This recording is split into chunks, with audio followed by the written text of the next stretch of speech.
Democratic Governor Tim Walz just brought the House down in an incredible speech before the South Carolina Democratic Party. Here he says, Democrats need to fight.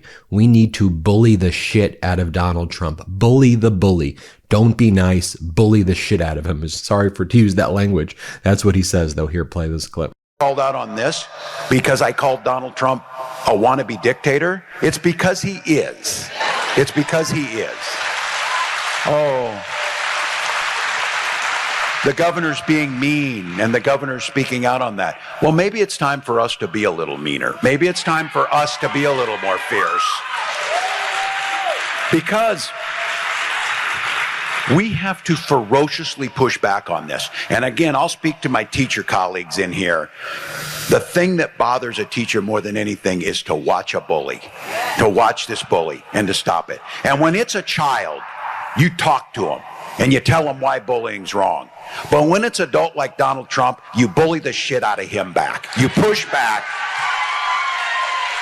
You make sure they know it's not there. And let me show you a longer portion of that speech, an incredible speech by Democratic Governor Tim Walz in Minnesota, who many believe is positioning himself for a presidential run. Play this clip. Since that election, I've been doing a lot of thinking and a lot of traveling. I spent a lot of time on the road.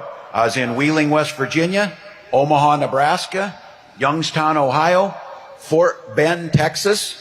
I know you're all thinking it. Wow, those are strong Democratic strongholds, each and every one of those.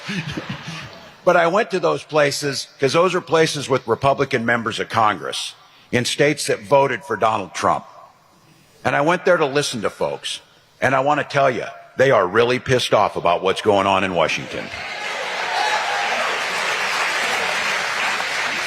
Recently, it's been the talk about the big, beautiful bill. I used to teach fourth grade, and I was going to say it sounds like a fourth grader came up with it, but that would be insulting to my fourth graders. It did not. Trump and Republicans are trying to ram this monstrosity through Congress before any of us figure out what's really in it. Well, you know what's in it. A record-setting shift of wealth to the rich from all the rest of us. If you're a young couple raising a child with a disability, getting your health care through Medicaid, you could be one of 15 million that are going to lose your health care. If you're a single mom working, relying on SNAP, this bill would kick you and your kids off and nearly 11 million of our fellow Americans off this vital lifeline. If you're a young guy holding down a job making solar panels like we're doing in Minnesota, your gig could be one of the 700,000 jobs that this bill will kill alone. So our working people get the shaft. Who benefits from this bill?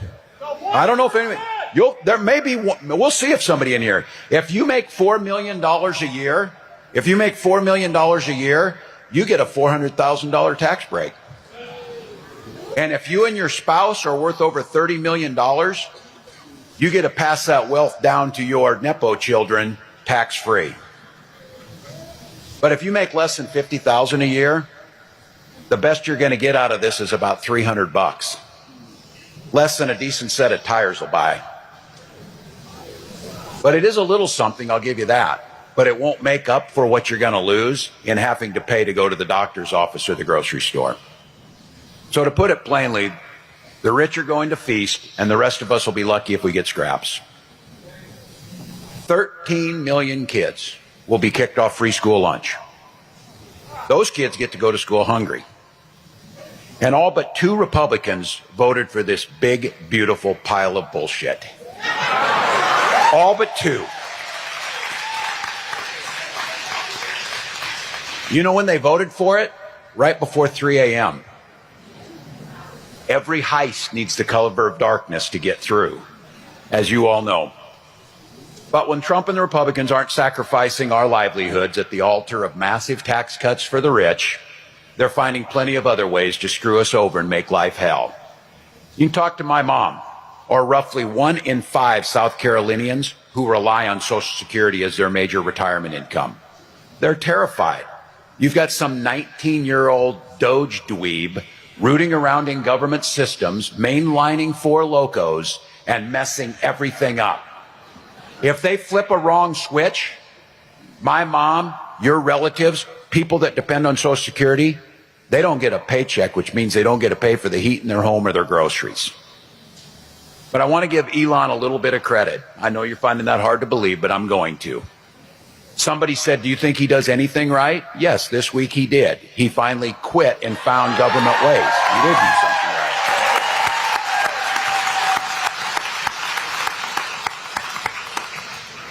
Isn't it funny that they want to drug test SNAP recipients, but not that dude? Just saying. And I know this one's going to really depress you on a beautiful Saturday morning when you're here. This shit show has only been going on for 4 months. 4 months. But the story of Trump's second term is already clear to all of us. Everything this guy does has two motivations. It's either cruelty or corruption. It's very simple with this guy. He's not a complicated guy. Ripping your health care away, that's the cruelty. Cutting taxes for his billionaire buddies, that's the corruption. Tariffs, blowing up all of our budgets and destroying small businesses, that's the cruelty. A free jet from Qatar, that's the corruption. Disappearing people off the streets, that's the cruelty. Selling White House access to crypto bros, that's the corruption. And those bastards didn't even get a decent steak out of that deal either. So, look, I find my joy in small things. I find the joy in small things. But don't forget for a minute, and all of you know this, he didn't do it alone. All of those Republicans in Congress are fully complicit in this. Every one of them.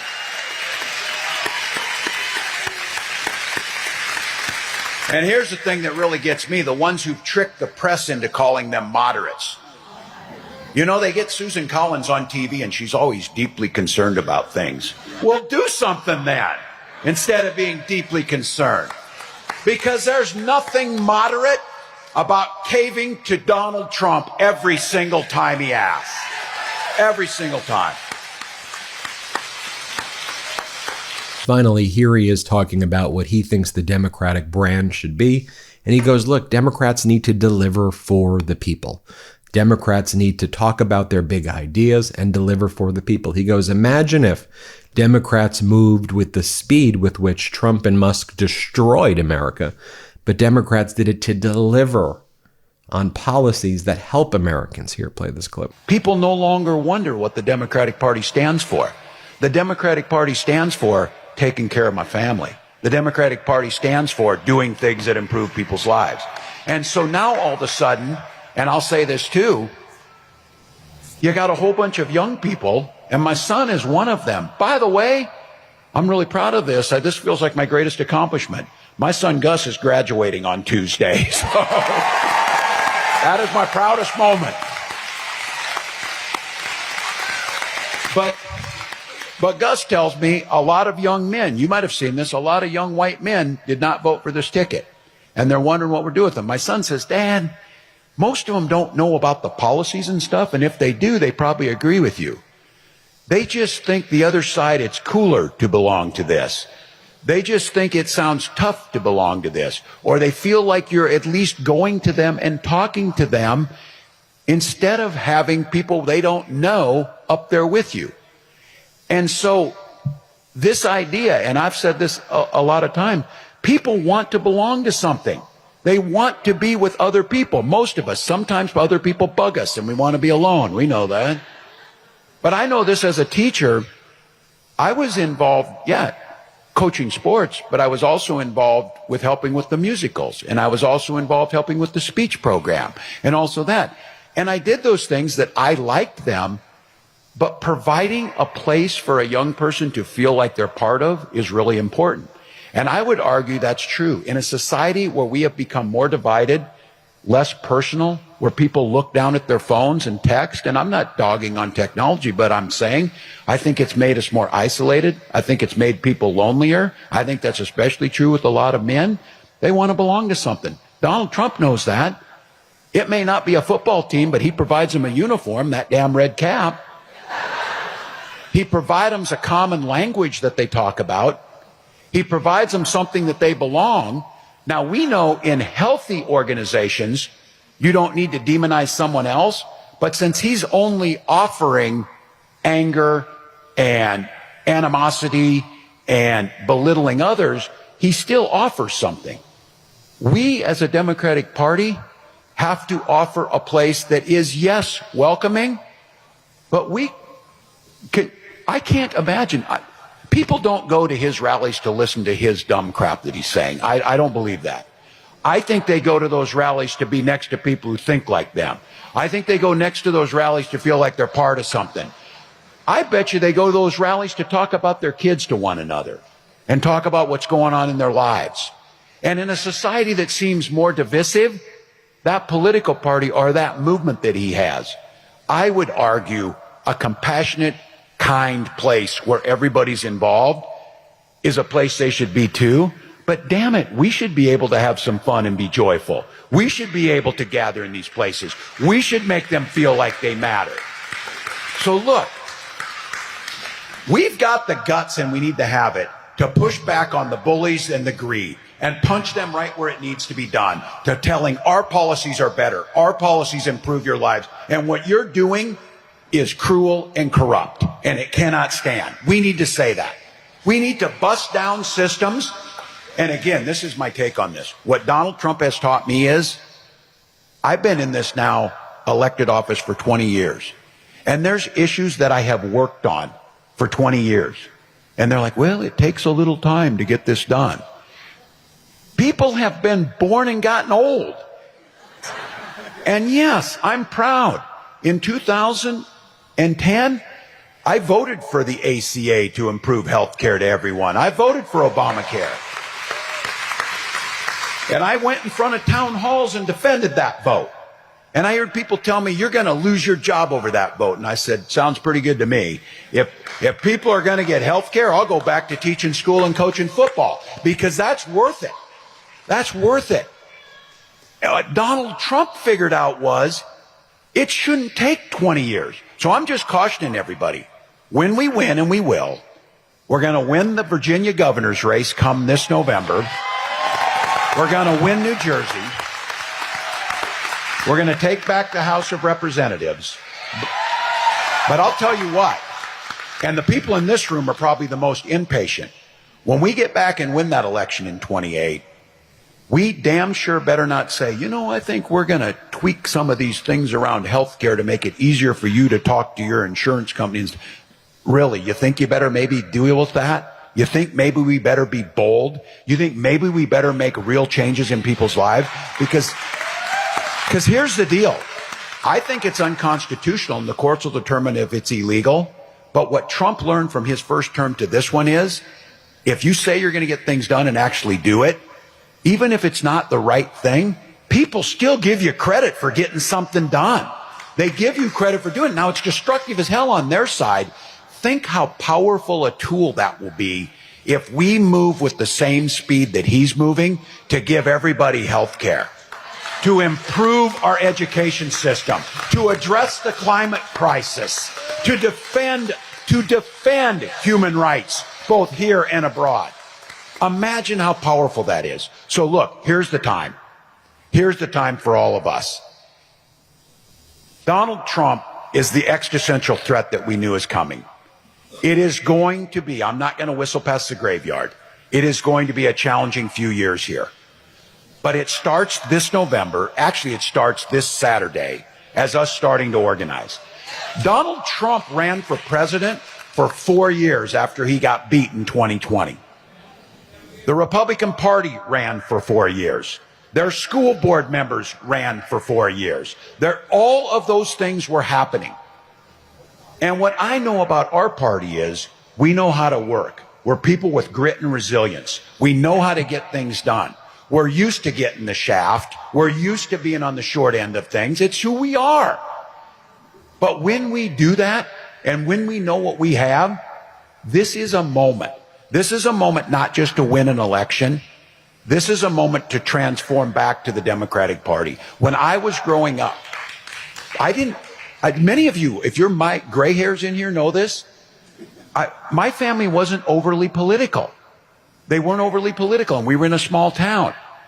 But there was no question for me as a 17 or 18-year-old, if I got asked, what's the Democratic Party? Oh, that's the unions and that's the folks that work for working people. That's who they are.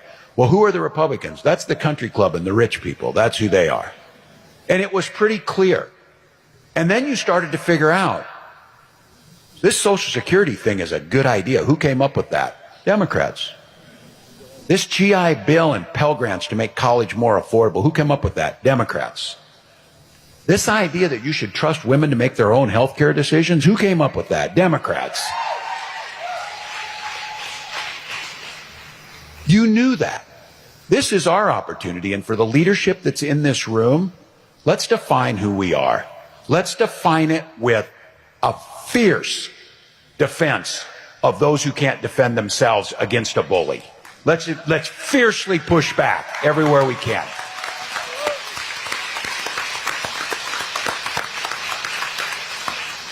And then let's decide. We're not retreating from that fight. We won't retreat from that fight, but we can simultaneously decide to let people know the issues we were told not to touch because they're too big and they're too bold. It was those big, bold things that solidified Democratic control for decades. It was those big, bold ideas that let us win elections. But that was the means to the end.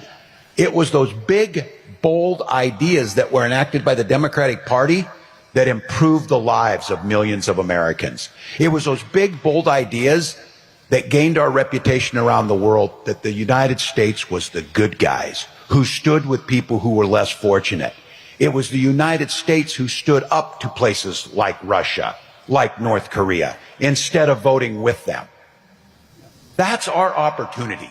This is an opportunity to do the things that we need to do. Now, look, some of you are in here saying, oh my God, we've been through this, we ran elections. Look, losing an election is an opportunity to reflect.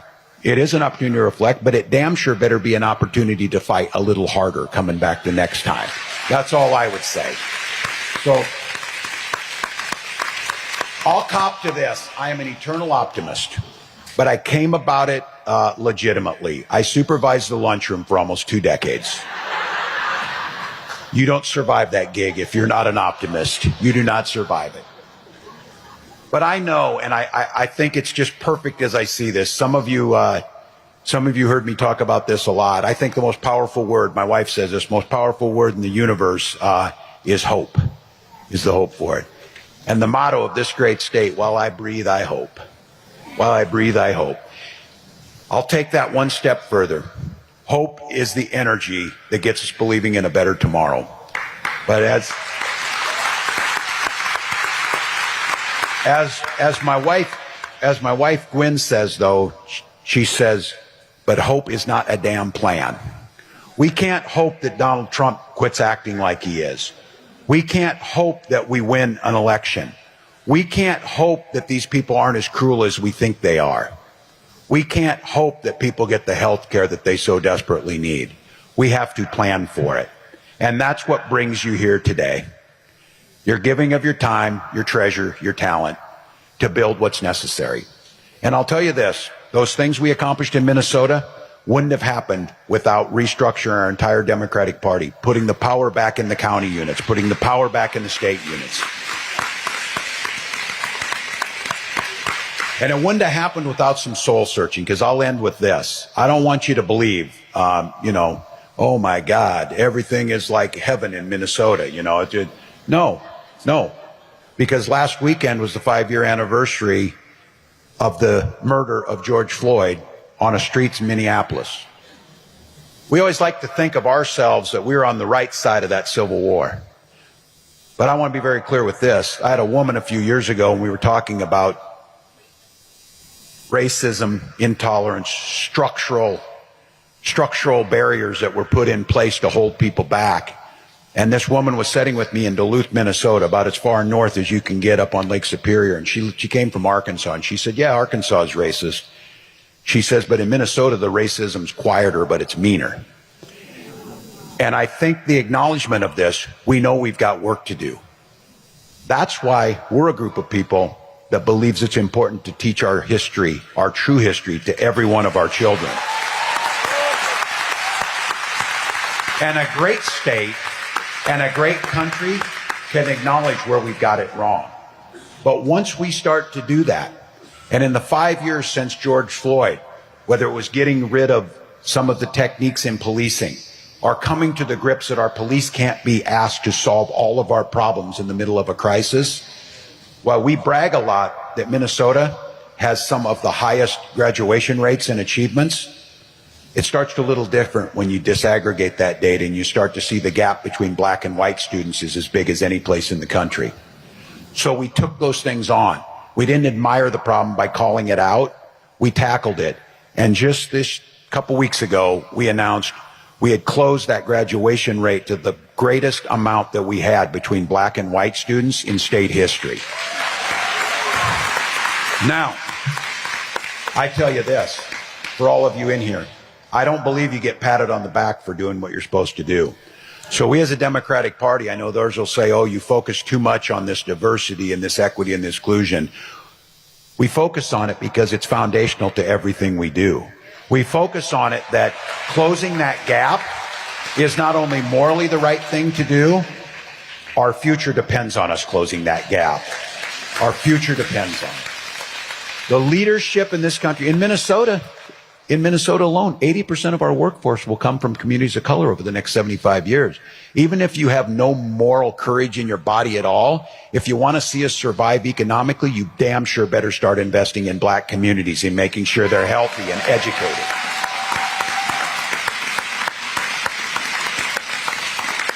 So to all of you, the work's in front of us. It's not going to be easy. We're facing a pretty unprecedented time in our history, but what comes with that is the privilege. We get to be part of that fight. When the story is written of what happened during this time period, they will scarcely believe that this country chose Donald Trump over Kamala Harris. But they did.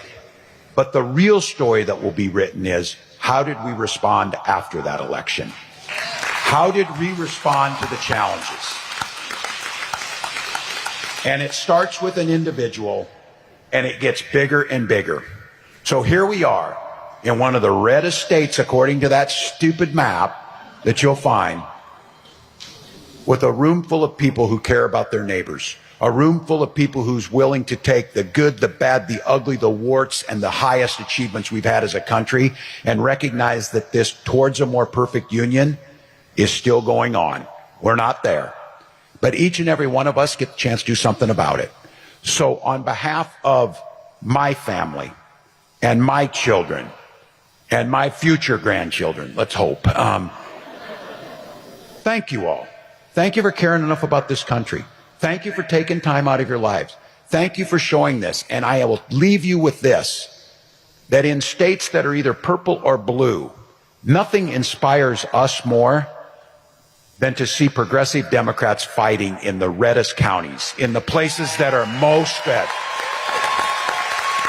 Because that takes courage. That's where change happens, and that's where South Carolina will make a difference. Thank you all for having me. Keep up the fight. We'll see you soon.